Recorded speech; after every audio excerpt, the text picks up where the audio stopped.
So how we funded the setup, I think a lot of it was just personal income and getting things for free as much as possible. I will say, when you're looking at things like sustainability, one thing that we do really well here is like circular economy. So if anything is ever bought new, its life exists in different ways. Different pieces of wood get used for 5 different million things. So yeah, I think there's a lot of trying to beg, borrow and steal. We have been in receipt of, and we've just had another year of core funding from Leeds City Council, but the council's like about a year off going bankrupt, so I can't imagine that will exist for too much longer, but we've been very lucky to have that at a very, very, very low rate. We go for project funding, bids. We've had medium success in that, as a lot of places do. We've had just kickstart campaigns for like individual giving. We do get some donations and things. We try to earn money where possible through things like ticket sales. When we do have temporary event licences, we can sell like alcohol. And in the past we've done things like raffles and tombolas, and just think of a thing and we've probably done it. The rent from the studios just about breaks us even monthly. Selling booze gives us the best income. So renting spaces and selling booze. We hire out the project space for like external, photo shoots or whatever. That in the past has been a bit up and down, and it does require quite a bit of work to facilitate that, again, because we don't have people here all the time. But Archie has recently taken over that responsibility from me, and we've just had loads of requests recently, and that has been giving us, and I think things like, for example, private birthday parties have been that is selling booze, but like people hire the space and then we know the staffing and everything is covered. We'll make a tiny bit of money on the space hire, but really it then enables us to do other things, and ticketed events have been okay. So our members get a discount for as much as we can for events. So they get a discount at the bar. So if we do have a temporary event license and we're selling alcohol, they get a discount on that. And they get a discount to our life drawing class on a Monday, and they get a discount to any free if we can do it, depending on where the money's coming from, or a discount to like ticketed. So we're doing a series of talks. The first one we did was funded by another organisation, so they got free tickets to that. To other things, it'll be like, we try and do a good chunk off. So for life drawing, a ticket's £8.50 and they get it for £5. We were really fortunate to have a small group of benefactors who purchased the building, and originally it was leased to the charity on a peppercorn rent, and then it was gifted to the charity. And CAST was established as a charity in 2012 as the Cornubian Arts and Science Trust, and then it has had a series of public grants, including Arts Council grants, capital grants, which have been quite important in terms of refurbishing the building and making it possible to have a cafe, and sort of studios.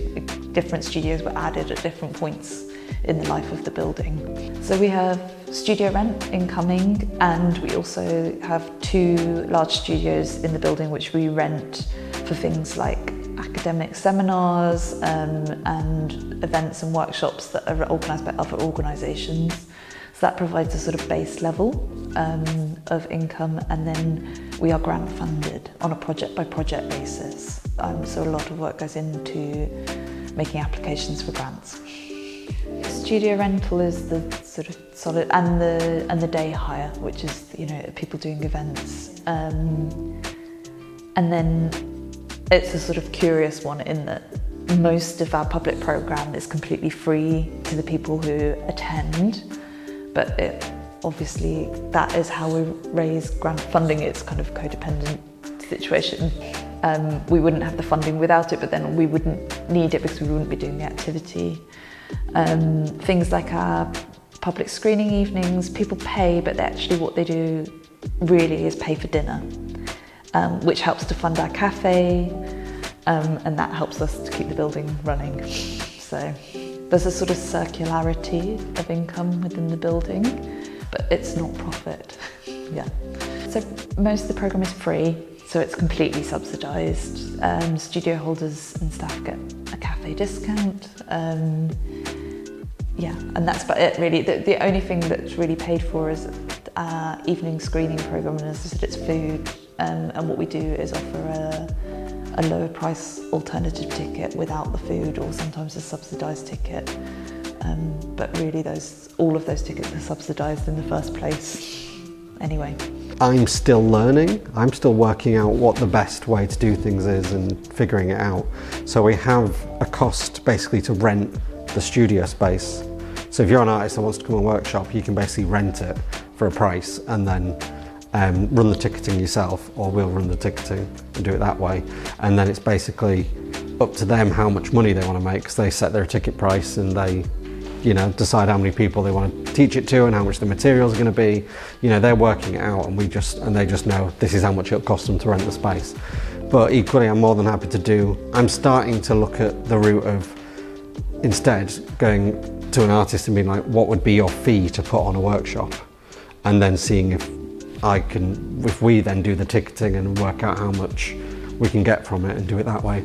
So I think it just depends where you want the risk to fall on ticket sales and things, whether the artist takes the risk, but equally they get more they can end up with loads more, because if they sell loads of tickets, they get loads of money, or they give you a fee and they don't get as much, but we take on the risk and potentially have to see whether we, you know, how much you make. If you don't sell as many tickets as you hoped, you don't get as much. So it's kind of a bit of either, and I have taken to just offering an artist either option. I think it also depends whether I'm reaching out to an artist or whether someone's come to us and gone, I want to run a workshop, and then it's easy to just be like, cool, this is our cost, kind of thing. I'm still learning. I'm still working out what the best way to do things is and figuring it out. So we have a cost basically to rent the studio space. So if you're an artist that wants to come and workshop, you can basically rent it for a price and then run the ticketing yourself, or we'll run the ticketing and do it that way. And then it's basically up to them how much money they want to make, because they set their ticket price and they, you know, decide how many people they want to teach it to and how much the materials are going to be. You know, they're working it out, and they just know this is how much it'll cost them to rent the space. But equally, I'm more than happy to I'm starting to look at the route of instead going to an artist and being like, what would be your fee to put on a workshop? And then seeing if we then do the ticketing and work out how much we can get from it and do it that way. So I think it just depends where you want the risk to fall on ticket sales and things, whether the artist takes the risk, but equally they get more they can end up with loads more, because if they sell loads of tickets, they get loads of money, or they give you a fee and they don't get as much, but we take on the risk and potentially have to see whether we, you know, how much you make. If you don't sell as many tickets as you hoped, you don't get as much. So it's kind of a bit of either, and I have taken to just offering an artist either option. I think it also depends whether I'm reaching out to an artist or whether someone's come to us and gone, I want to run a workshop, and then it's easy to just be like, cool, this is our cost, kind of thing. So the primary fund was the Coastal Communities Fund. I wasn't involved in getting that, but that's where most of the fund to develop it came from. There is also Wykeland, who are the developers of the whole area. Effectively, while this isn't a direct fund, they let this floor for free, so there's no rent on the building itself in this floor. So they get rent from the guys upstairs, the office, they get rent from the venue downstairs and us in the shop. But as long as this floor covers itself, that's all that matters.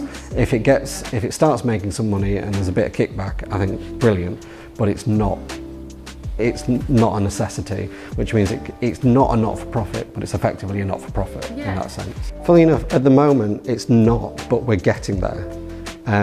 We're through a lot of issues we've had. We've not been able to actually set up some of the spaces that we would be money making, so to speak, like the print room and the workshop space. We were kind of had those on pause for quite a long time, and while we did bits and pieces here and there, we couldn't really fully get into it. So it's only really in the last 6 months and onwards now that we're kind of starting to make that money. So that pot of Coastal Communities Fund basically gave us a runway to get going, which thankfully it's lasted 5 years, which is brilliant, because it kind of wasn't meant to, but we've been able to generate enough income to kind of keep going without losing too much for it. But it was kind of slowly dipping into it. So now we're at the point where we will be sustainable.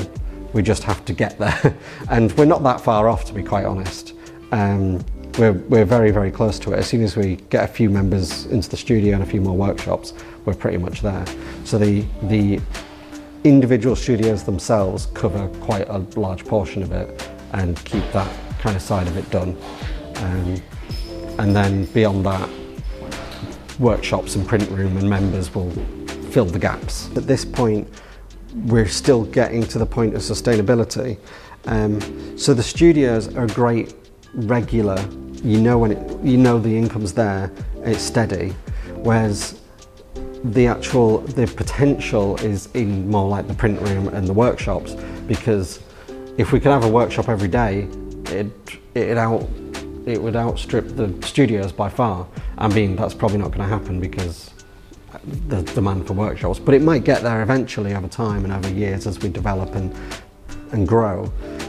So yeah, it's kind of a hard question to answer in terms of what you define best as, because it's like steady but low, currently low in the print room and the workshops, but will grow over time.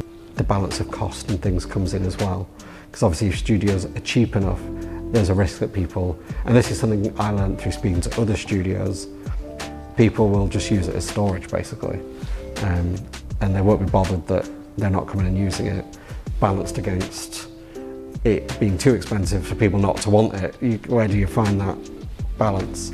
And I think that's quite tricky to negotiate, like to navigate through. These smallest ones are £90 a month, and they go up to £160 for the one that Annie and Anna are both in. Yeah. Which, honestly, the hardest thing is setting the price. It's like, it's really difficult to know what's right, and because we want them to be as cheap as possible, but equally, and this, I kind of learnt this off the back of the steering group I mentioned, because they have had studios in Hull in the past, that people can just end up using it as basically storage, and if they won't bother being like, I best get rid of that because I'm spending loads of money on it.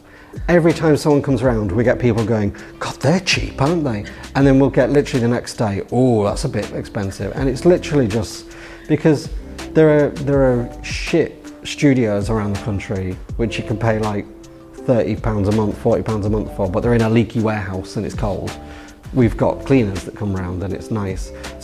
But equally, it's, you know, the balance between the two is hard to, and I think some people get that, but they see these studios are available for like 40 quid, and it's like, how do you, there's a lot of teaching there, I guess, and you just have to take it with a pinch of salt, I guess. Having that relationship with the developers, with Wykeland, is a really powerful thing for us as an art space, because it means I can get access to other spaces and other things via them. Admittedly, sometimes it works brilliantly and sometimes it just falls flat, but you do what you can. But it meant that we could get a space for Anna for free to make her massive cushions.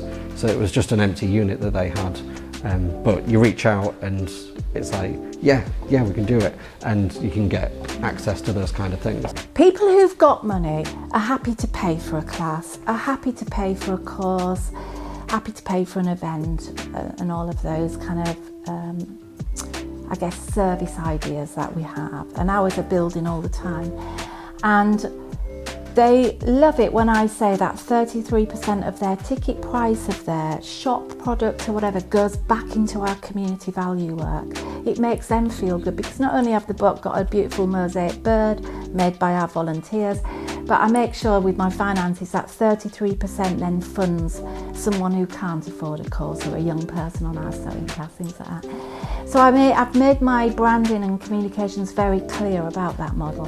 Now, if you step it up and think of the corporate sector, who genuinely want to help smaller organisations like us, but we haven't got that maybe profile to hit that audience as well as others, well-known ones, big charities, that's an easy go-to because they get the exposure. So I've been working really hard on trying to get those corporates to fund or sponsor or corporate giving smaller organisations, and we have built up 2 years worth of relationships now, and it's getting there. And they also, it's getting there for us. We do away days, we do mindful workplace and all of that. But they also know that 33% of their money, because after I've taken off delivering and resources and all of that, but I can make a 33% absolute clear profit from them. And then, you know, if it's a £5,000 project times 33%, that's quite a lot of money. And then I say to them directly, well, through that £1,500, you have funded 20 places for our young children in need for a 10-week course. Before maybe I got good at this, it was like, oh, your work just really helps us, it's amazing.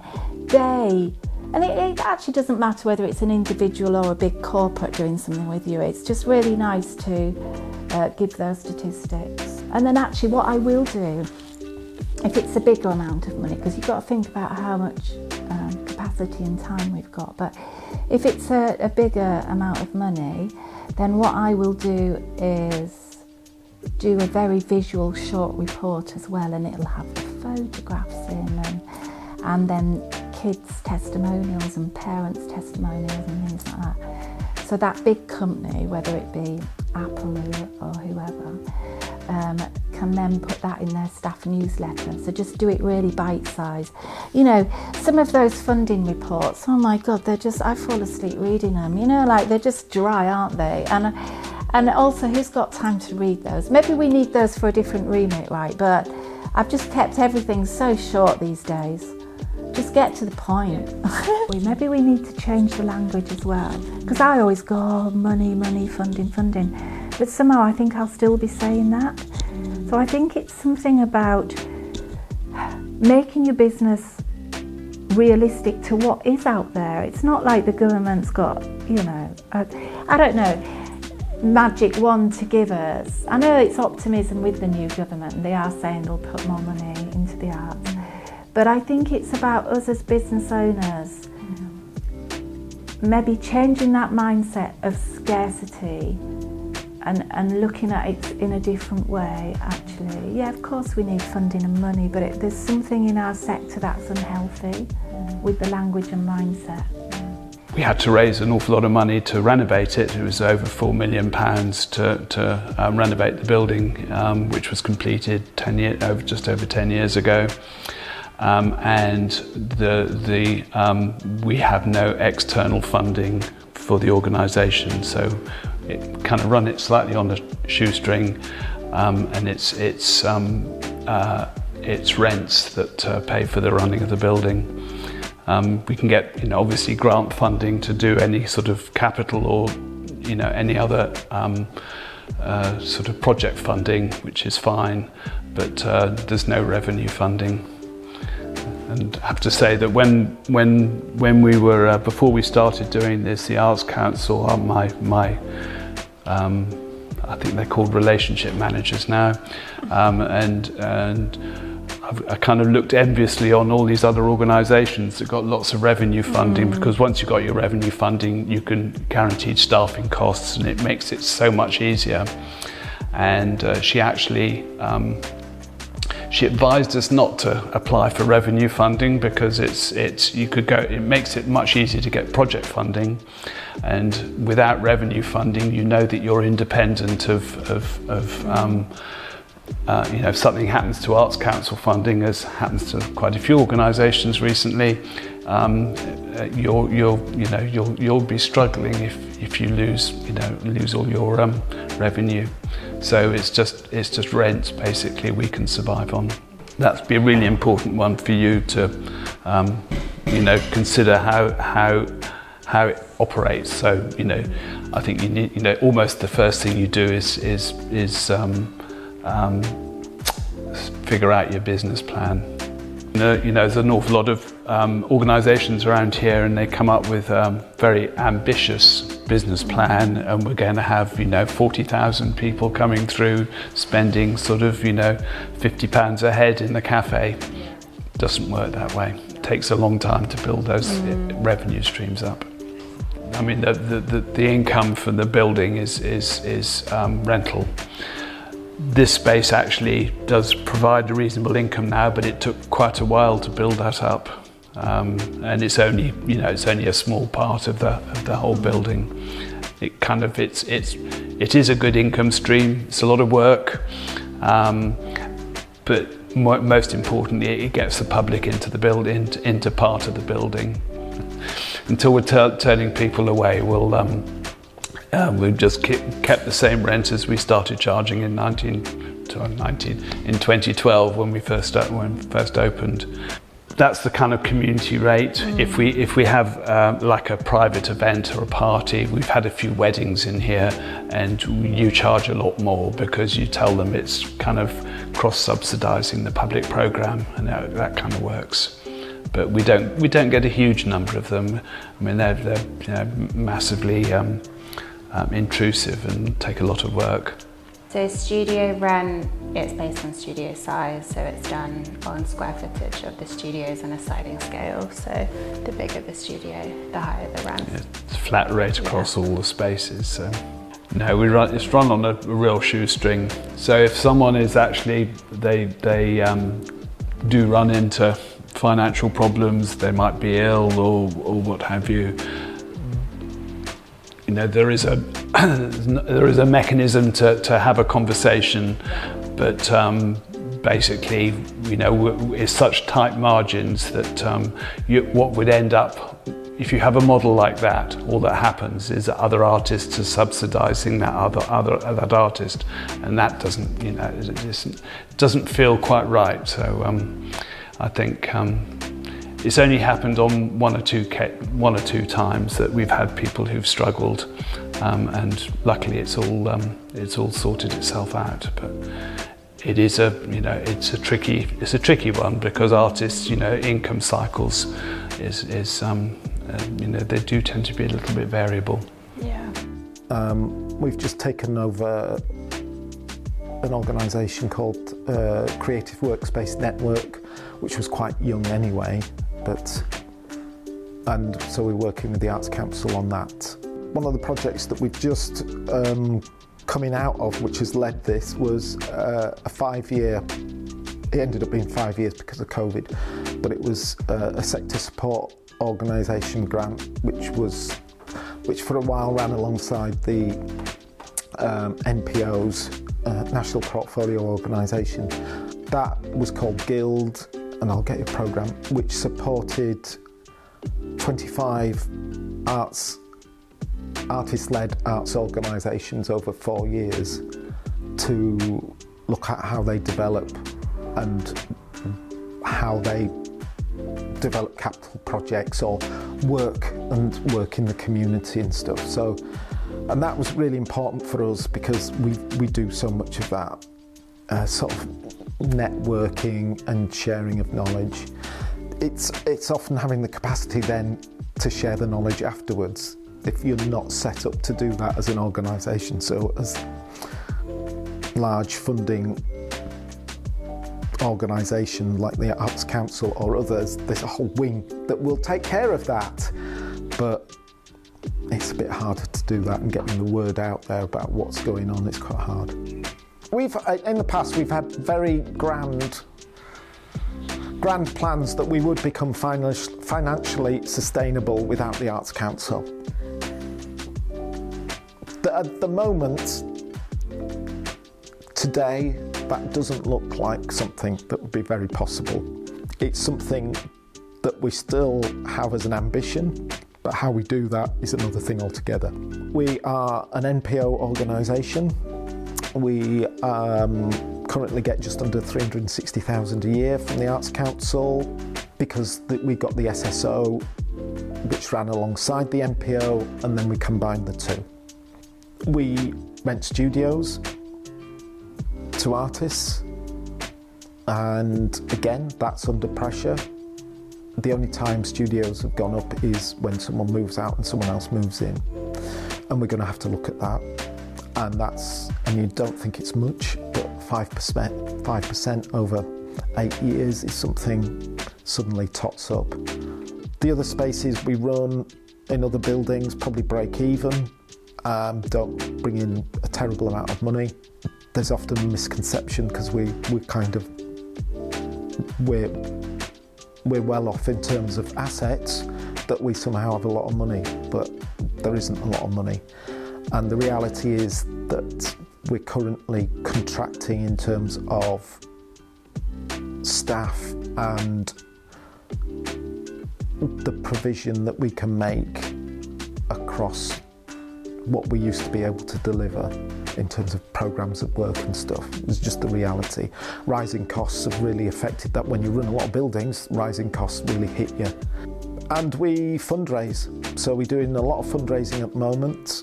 We still work a lot in terms of our ambition.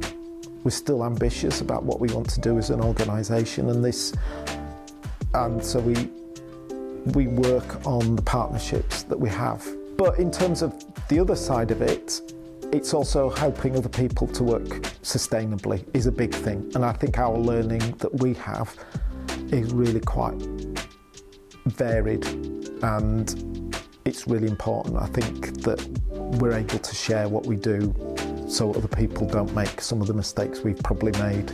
We've put ourselves in a place where we are quite knowledgeable, and we are working on another project in Keighley, which was started by Keighley Creative, who set up in one of our temporary spaces. It there took on an old co-op group of artists, set up 7 years ago, became a charity themselves over years, ran programmes of work, really proactive, and then were able to attract town funds money of 2.6 million to buy and refurbish that.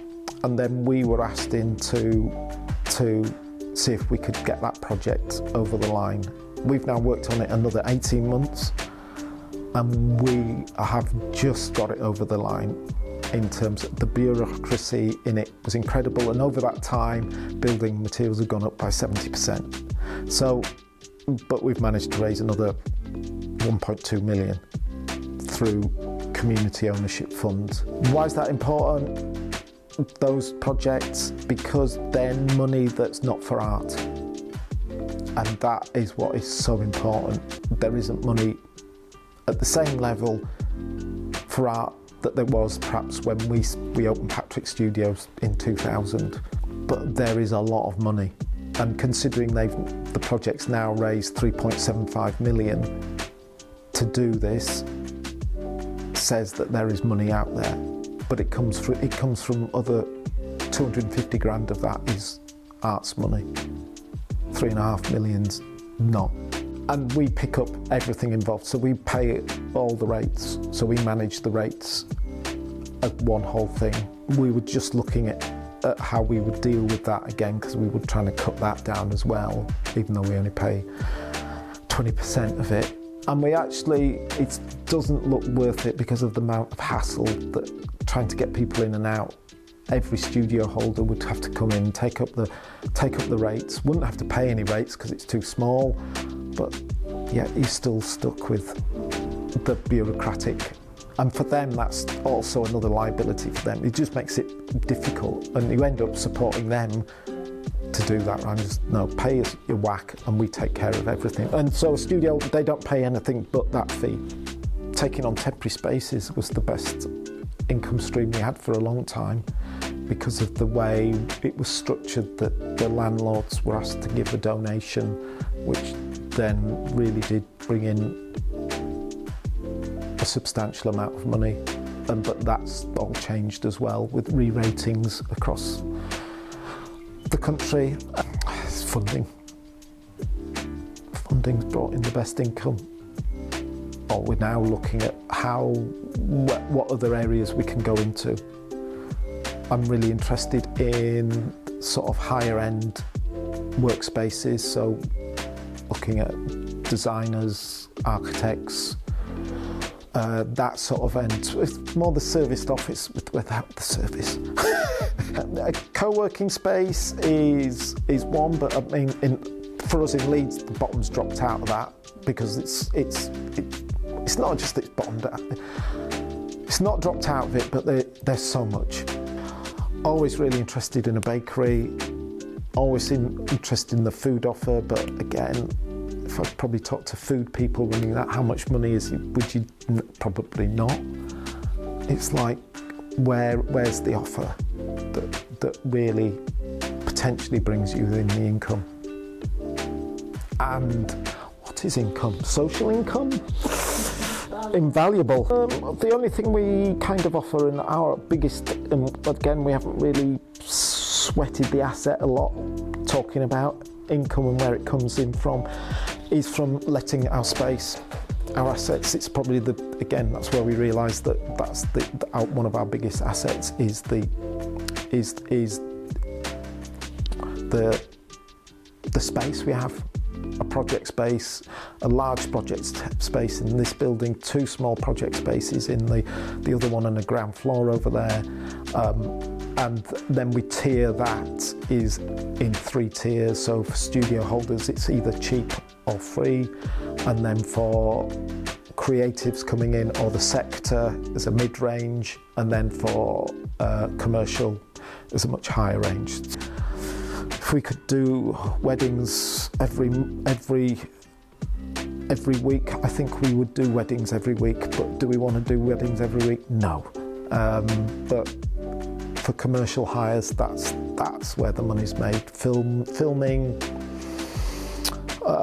film companies, TV coming in and hiring. Yeah. So in terms of subsidies for customers.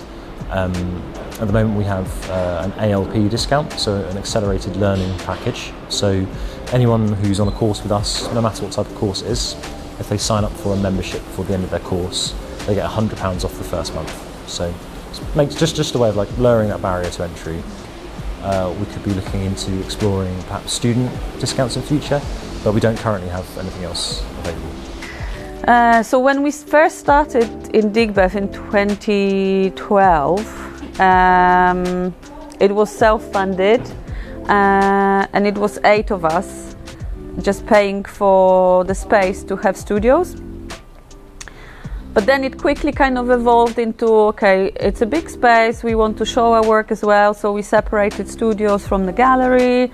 Then people started crumbling away and doing their own thing, so we needed to generate income to pay the rent and everything else. So we separated the space even more, and we built more studios that we started renting out. But it was never, it's probably going to link to one of your questions later, it's never been set up to be a business. So it was very, very difficult, and it's still very, very, very difficult to make it work as a business that earns money and pays people. The payments were set up so they paid for rent and bills, and that's it. They didn't pay for any maintenance or any kind of running management or any kind of activities. With this space, when we opened this space, we obviously have been 10 years on, so knew quite a lot more about how to run the space, so we don't have to pump money back into it, so it's self-sustainable. We set up a business plan. We checked how much money the other venues bring in, and obviously Minerva Works kind of evolved over the 10 years as our rent prices were going up and bills were going up. We were kind of shrinking the gallery and expanding the studios. So from initial 5 studio spaces, we now have 17. We were very lucky to have a really large space that could accommodate those spaces and still have a gallery that is around 10 by 10 meters square, so quite a nice big space.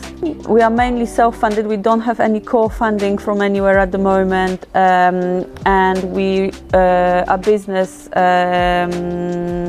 business model is running studio spaces for artists and hiring the studio spaces to artists in our local area. They are still quite heavily subsidized, the studios, with regards to, especially the Digbeth one, with regards to the starting prices are quite low.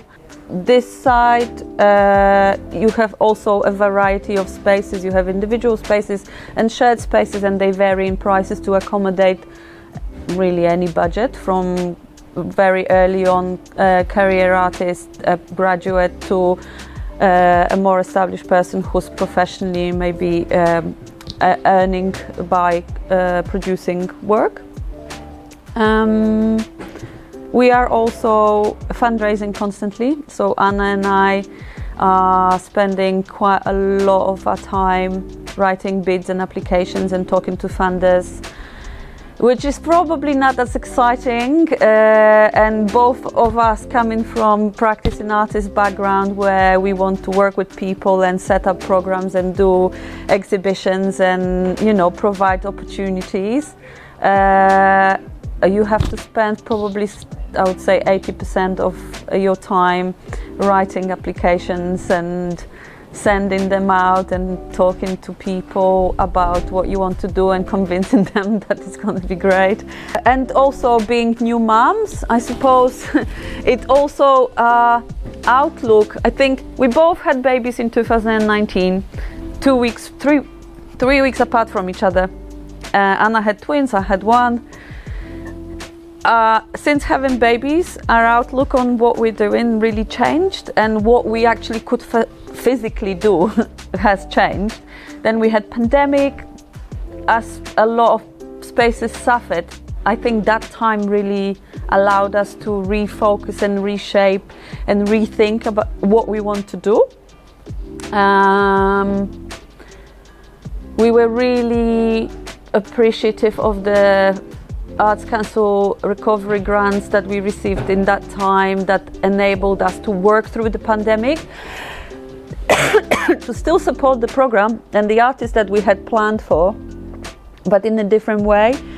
We opened a virtual gallery space with that funding. I would say sustainability is a massive issue for organizations like this. We are still not there. We are self-sustainable to the point where we know that our bills will be paid and our rent will be paid. But if we weren't accessing external funding, me and Anna wouldn't get paid. Our staff wouldn't get paid. The programs wouldn't happen. We were very lucky to be supported by the Arts Council regularly. We are not an NPO, so we don't have any core funding for an extended period of time that we can program for 3 years on or 4 years on. We don't have anything like that. We were applying for project grants and were supported regularly between 2017 and last year. And last year, they just said, "Oh, your project is great, but sorry, not this time." And we were like, wow, okay, what do we do? And kind of linking to our emails, we just closed the program and closed the site, and we said to the artists, you can put projects up, you can use the space. The space in Digbeth is paying for itself, so we don't staff it. Yeah, we stopped the program. It really affected, I think, we had a discussion the other day about it. I think it really affected what we do and how I think other people see our space, because our contemporary arts program has shrunk from I don't know, 11 artists to maybe 2 artists a year, which is quite a lot, I think. But it's just not possible. It's not sustainable. You cannot do, and we know now. I said to Cassie before, a few years back, before the kids came, we would probably run the program for free, and we've done that in the past. We wouldn't be doing that anymore, and we just refocused, rethought of what we want to do. And we just resubmitted the application a few months back, and I think we should know within the next 2 weeks whether they will fund the program or not. And we just focused on here. We just really heavily focused on developing our community outreach and the buildings, and just fundraised for activities that are based here. And with the great success as well, because now we are running a lot of activities that are supported by the Birmingham City Council by the West Midlands Combined Authority through the UK SPF and government funding from Innovate UK. So we kind of, instead of just looking at arts funding, we also started looking at business grants and innovation grants, and just really kind of opening up to other opportunities apart from just the Arts Council. Obviously, we're quite in a lucky position that we don't have to worry about losing the building, because we already have this studio business model established, so the money is there and paying for things. It's just we need to really think about what we're doing to pay for the activities and our own wages. We fundraise, and then for each project we put a management fee into that project, and so that is basically our salary. We're hoping that with the studios upstairs, so imagine like our baseline is here for all the kind of capital stuff that we do and all the bills, so the baseline is covered. So now anything that comes from that will be Anna's and my steady income, independent from funding sources.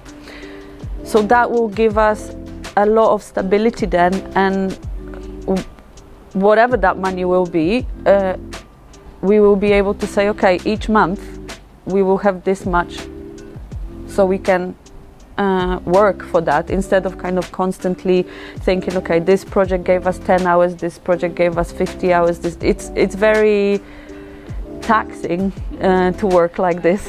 So that's what we need to do now, looking at co-funding, looking at funding that supports organizations and not only projects but running organizations for more than 12 months. This is our main focus right now. So yeah, and potentially looking at an NPO application. We have decided in the last round that it wasn't really for us at that moment in time, so we're gonna have to see what they're gonna introduce in the next round and see whether it's for us. Oh, and also I forgot that we are running the commercial gallery, so selling artworks. We opened during the pandemic. We opened the online gallery shop because we wanted to support ourselves and the artists. And when moving to this space, we wanted to have like a physical space that people could come and see the artwork that we have for sale. So we developed the back room here into a small commercial gallery room. So this is also something that we're working on through mentoring with other commercial galleries in Birmingham, on how to develop income strands through selling art. A cafe is an interesting one. Cafe is obviously earning money, but also losing money. So it doesn't. Cafe earnings doesn't cover cafe running costs. So it's a challenging one, because you have to staff the cafe, you have to provide all the items that you sell through the coffee shop. We had really high hopes for the cafe because we're just opposite the train station on the main road in the area. Unfortunately, the cafe has not been as successful as we kind of wished for. I would hope to think that it's still developing, but if this was our main business, if we were just a cafe, we probably would have closed by now. So we have our studio spaces, price tags vary from £100 to £550. So those £100 one are already heavily subsidised, and we probably there is no income coming from that. We have 8 of those studios, so quite a large portion of our studio spaces are subsidised anyway. But again, thinking about the business model, you really need to think about providing subsidized studios and where that subsidy is coming from, because at the moment it's coming from our own pockets. So whether that's sustainable for your business, or whether you will have, like we have for the mothership studios upstairs, and external funders will be paying for the subsidy. So the residency that we will provide for those 4 artists, mother artists, the subsidized studio will be paid by an external funder. So technically we will be still getting paid for those studios, but then the people will have the studios for free. We're now working with a business mentor, Henry Lydiate Partnership. I think that's how you pronounce it. I'm dyslexic, so it might not be. Henry is definitely how you pronounce it, but the Lydiate might not be. But he's been brilliant. We've been working with him for the last few years on a business mentoring side, and that really helped us structure the organization. So we have a couple of departments within the organization. We have a community interest company that is registered at this address, and we have a limited company that is registered at different address, the Digbeth address. So we, our commercial side is kind of managed by the LTD, and the community and culture side is managed by the CIC company. So that allows us to access different funding streams as well, because for example the Innovate UK, that's a business funding that's not available for community companies or charities, whereas the limited company cannot apply for different strands through, let's say, Birmingham City Council. The studios don't make money, they're subsidised, so they actually lose money because they're not full. And they lose money because the cost of the rent in those studios is very high. It's again because it's a rented building. If they were full, they'd probably break even. At the moment we subsidise them by about £2,500 a month to keep them open. But then, like I said, there's rent, rates, all the rest of it. What makes us the best income? Like installing massive events and exhibitions and getting paid loads of money to do it. Last weekend we installed a food festival, which was maybe 14 marquees, maybe like 15 or 20 weddings a year. Other festivals are indoor, sort of, you know, those festivals that they do in cities rather than in fields, that kind of stuff.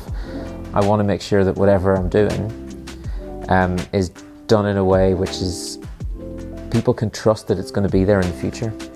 Sustainability has to be sustainable, but it's more like how the community looks at it. Like, you look at it as being sustainable from inside the organisation, but how your community looks at it is like it's a reliable organisation that's there over a long period of time. Like, you can trust that it's going to be there. And we've had so many closures of arts organisations in the last year and a half, and much of the reason for that is because subsidy has been withdrawn, or they've lost money, or the cost of operating has gone up and they can't make ends meet because for X, Y and Z reasons. So I think, yeah, that's why I think we pay people to do the work here, so that the organisation can develop its cash flow to the point where it can pay people, and therefore you have got the ability to plan into the future, because you're like, oh well, you know, we've got a business plan where we make money, we use the profit to pay the workers who operate the venue and then deliver the services, and we don't get a subsidy. We got some Cultural Recovery Fund money during COVID to pay the rent. The Arts Council told us we were too diverse. What? That makes a lot of sense. Yeah. We're in the combined arts category when we applied to the Arts Council, but apparently we're too broad. It's all heavily subsidised. All of the artist membership is heavily subsidised. I think people become a member for £10 a week, get to use all the shared spaces, only for the cost of their consumables. Standby space is very cheap. I think it's like £5 an hour for studio or workshop space on standby. We have this scheme where people can use the space for free if they're doing their first iteration of an event or a workshop or a class or a course that they're learning about. So a lot of subsidy from the income generated inside the business into helping people get their foot on the ladder. To start off with, it was a crowdfunder, and I think we raised, I can't remember if it was 10,000 or 20,000, to move from the old venue. The original venue, I think, was on a really cheap rent, from what I remember. I wasn't involved then. I first got involved at the tail end there. Rose managed to get a little bit of funding to pay me to investigate and set up a artist residency program. And what tends to happen with a fish factory is someone comes along and volunteers, and then 10 years later they're still involved or something. So we've had that. And then you might notice everything's quite shambolic here. So everything was built ourselves. So some of the materials are new, a lot of the materials came from the old venue.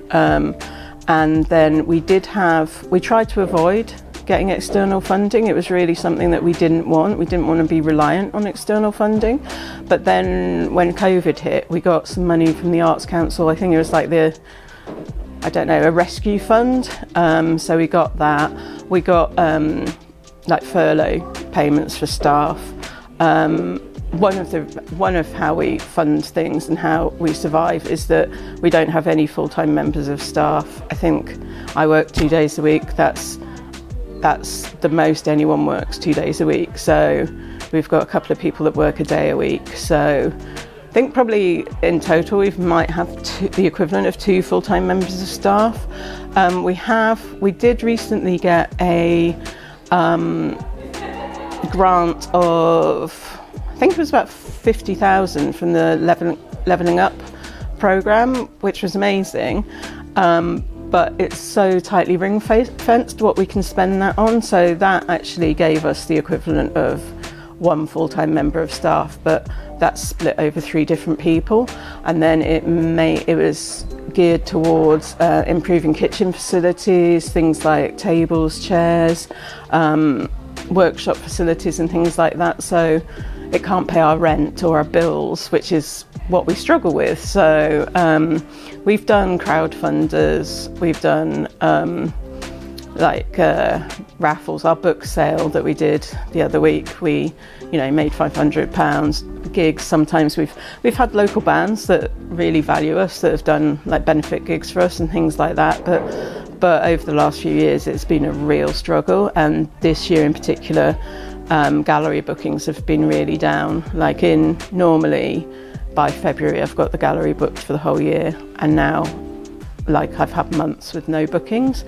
Residencies seem to be going okay because we've got artists coming from overseas, and I think the pound, particularly the pound and dollar, seem to be working in our favour, because we've got people that are just happy to pay a residency fee, and that really helps. But currently struggling, looking for money all the time, and set up just by people being idiots really and just thinking, oh, I want to do this, and almost not thinking about the financial business side of it. I mean, we did some training with the School for Social Entrepreneurs, that was over lockdown, and we have had support from a few different organisations. Some of the way we do sustain ourselves is the studio rents. So the studio rents cover the building rent generally, but sometimes they have to be siphoned off. And then we have the cafe,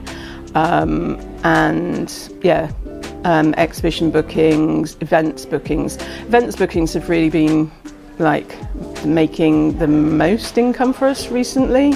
But in the past we'd had a steady flow of income from gallery bookings. I would say at the moment it's events, definitely events, because we, especially when bands offer to do it for free, but usually we get a split of the tickets, and then it's also we get the bar sales, and it's generally the bar sales that do really well for us. The book sale we had the other week, we sold lots of books, and that was because we had a really, really generous donation. Someone donated 300 books, something like that. So we had lots. We do get donations of books, which is really good, and that's one of our income streams. In the past years, it's been just that slow and steady gallery income and artist residencies. So it's, at the moment, it's kind of bits and bobs. Just this week, I managed to get 3 residences booked in, and they all paid their £400 deposit in 1 week. But it's like, yeah, for 2 months before that, didn't have anyone paying anything. So, and in the past, it's been completely booked up. So that's been a really steady income stream. When we've done like fundraisers and things like that, people have really come out for it. Like recently we had a massive debt that we had to pay for rent and bills, and we had this big Save the Fish campaign. A bunch of bands did fundraisers. People, yeah, again, like mentioning, people donated books, things like that. We were selling t-shirts through another organisation, but we were getting like the proceeds from that, and people were buying these t-shirts. So we managed to raise a lot of money from that. There's a lot of goodwill towards the fish factory. People definitely see it as important, but I guess a lot of the thing is like our customers, our demographic aren't necessarily people with money.